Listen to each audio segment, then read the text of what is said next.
I was 7 years old.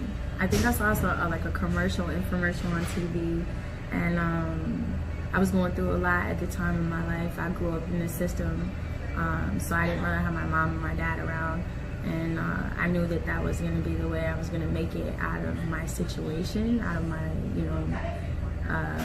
environment that wasn't very healthy for me, for a 7-year-old. So when I turned 18, I graduated from Nottingham High School in Syracuse, New York, and went to OCC for 2 semesters, and then I was like, I'm out of here.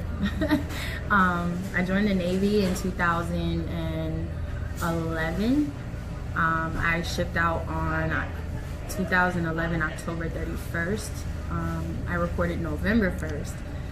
So that was when my journey with the military started. I absolutely was like infatuated, in love. It was the best experience for me. I had structure, order. It was like a dream come true for me, for something that I didn't think was ever possible for the way I grew up. So a new beginning, new opportunity. And I served 4 years. I got out on November 1st of 2016. So it was I did 2 deployments overseas. I was stationed on the Eisenhower. It's the USS Eisenhower is a carrier that was stationed in Norfolk. We're connected to the 5th Fleet, so most of our deployments are overseas in the Middle East. So I did 2 deployments with that ship. Okay, and how was that? What was your experience like? I was an aviation bosun mate handler, what we call in the Navy ABH. I absolutely loved it. I didn't think I was going to be an ABH. I actually came in undesignated, but at the last minute changed my MOS. So I ended up coming in not knowing anything about what I was going to do. When I saw the planes and the F-18s and the helos, I was just like infatuated. I'm like, yeah, this is me. It was okay. It was definitely not the fairy tale that I thought.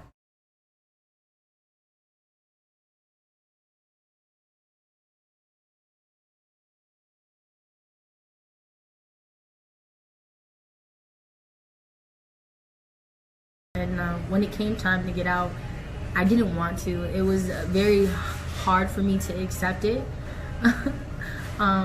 So I struggled with finding who I am or what I meant to people, because I didn't have the identity that I thought was mine anymore.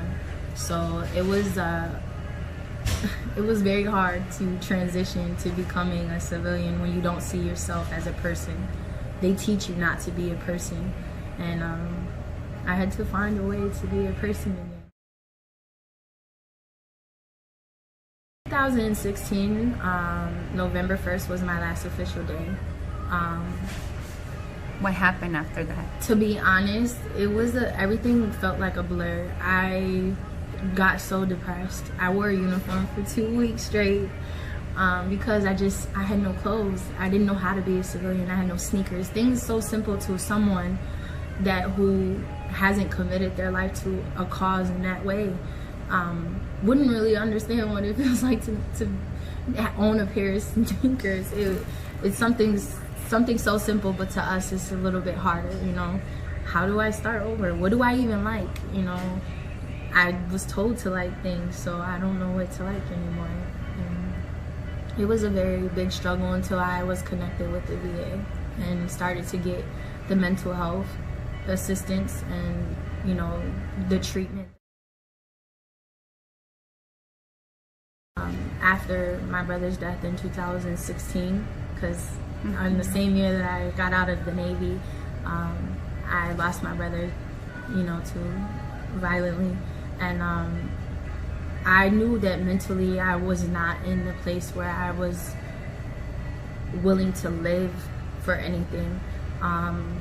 And I was afraid of that. I didn't want it, but my mind was telling me to just check out, and I didn't want to. So I got connected to the VA, and they helped me. My first interaction with them, I committed myself because I was having bad thoughts. and they gave me the best treatment ever. They were amazing.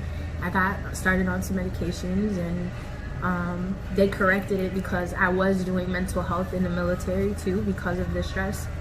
The medications that they had me on, they corrected them, and I started to get a little bit better. Some things happened in life. I relocated to Jacksonville, and then I connected with you guys. I definitely would. If I had to make the decision over again, I would definitely choose to do it over. Unfortunately, certain circumstances prevented me from making a career of the Navy. What it means to me is a lifeline. I did not have a lifeline before the foundation. I didn't know how to live. I didn't know how I wanted to live, and I knew I wanted to do something, and they gave me a sense of direction and support. I was carless, jobless, and I have he will be 4 now, but he was 2 at the time, and a new place, no family, and they became my family, and they gave me a career, a stable home for my son.